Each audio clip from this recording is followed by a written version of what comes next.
Jason Castro with a double-double performance at 19 points, 10 assists. Jason, crunch time, big three-pointer, kasunod nun, a big block, pero deliberate foul on Gabe Norwood. Ano may biglang pumasok sa isip mo or naramdaman mo nung tinawagan ka nun?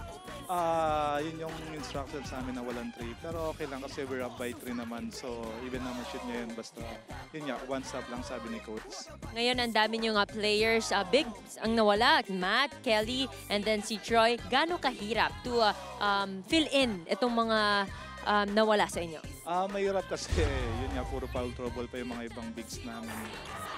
Yun nga, yung mga position namin naglaro ng 4 para ma-fill in nga yun. So, yun lang yung maganda sa amin kasi gusto namin tumatakbo. So, yun yung advantage ng Kanina before the game, you mentioned to me how excited you are to be back here. At sa pinakita mo ngayon, mukhang gusto mo talagang ibalik yung glory days ng TNT. Oo, kasi yun nga sabi ko sa kanina na 3 conferences na kami hindi pumapasok ng semis. So parang ito yung time na kailangan namin makabalik sa doon. Ay naman, Jason, batiin mo na yung mga kabalan natin at yung mga fans mo. Ay, lahat ng mga taga Pampanga. Maya Pabengke. Thank you. Alright, thank you very much and congratulations.